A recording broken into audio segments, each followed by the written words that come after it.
Kadiri MLA గారిని మాట్లాడవలసిన విషయం. సారీ సార్, చెప్పమన్నది చెప్పాను. మీరు మొదటే చెప్పాల్సింది ఈ మాట. ఎందుకంటే మా రాజకీయ నాయకులకి మైక్ దొరికినా వేదిక దొరికినా మై మర్చిపోయి పులకించిపోయి మాట్లాడేస్తూ ఉంటారు. థ్యాంక్ యూ సార్, ఇంత లైట్ హార్టెడ్గా తీసుకున్నాను. Hats off to you. Thank you.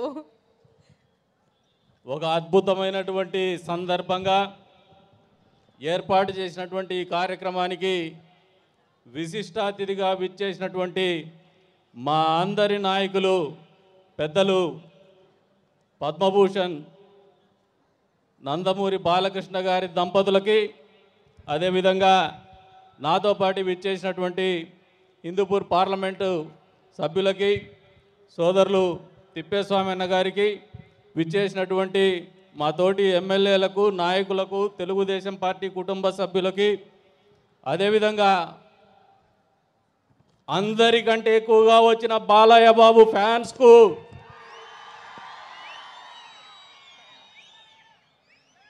హిందూపురాన్ని నందమూరిపురంగా పిలువబడే స్థాయిలో పరిపాలన అందించినటువంటి నందమూరి కుటుంబ సభ్యులైనటువంటి హిందూపురం పుర ప్రజలకు, పాత్రికేయ మిత్రులకు అందరికి కూడా పేరు పేరు నమస్కారాలు.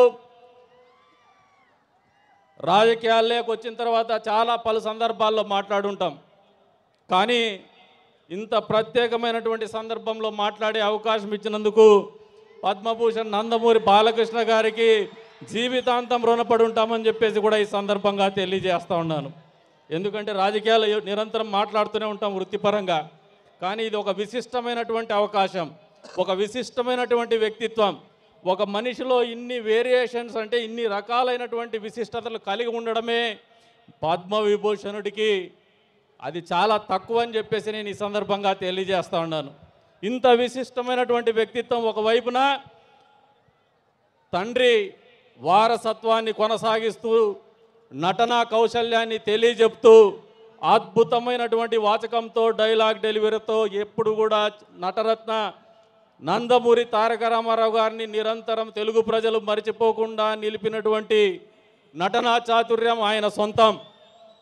అంతే స్థాయిలో తల్లి బసవ తారక రామ పేరు మీద ట్రస్ట్ స్థాపించి పేదవాళ్లకు నిరంతరము సేవ అందిస్తూ, అంతే స్థాయిలో ప్రజాప్రతినిధి అయిన తర్వాత కూడా హిందూపూర్లో కూడా ఏమాత్రం కూడా సేవకు తగ్గనని చెప్పేసి ప్రభుత్వ ఆసుపత్రిలో ఆయన చూపిస్తున్నటువంటి చొరవ ఏదైతే ఉందో మా అందరికీ, మా నియోజకవర్గాల్లో ఆదర్శంగా నిలుస్తున్నటువంటి పరిస్థితులు.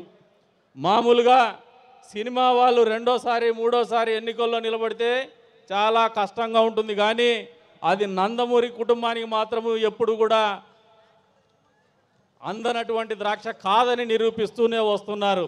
ఎందుకంటే 10 రోజులు ఊర్లో లేకపోయినా, లేదు నెల రోజులు నిరంతరం షూటింగ్లో బిజీగా ఉన్న ప్రజాక్షేమం మాత్రము ఎప్పుడు కూడా విస్మరించినటువంటి నాయకత్వ పటిమ ఉన్నటువంటి నాయకులు మాకు నందమూరి బాలకృష్ణ గారు అని చెప్పేసి కూడా ఈ సందర్భంగా తెలియజేస్తా ఉన్నాను. అందుకే ఆయన మేమందరం కూడా ఈరోజు పద్మభూషణ్ ఇచ్చినటువంటి సందర్భంగా భారత ప్రభుత్వానికి తెలుగు వారందరం కూడా కృతజ్ఞతలు తెలుపుతున్నాం.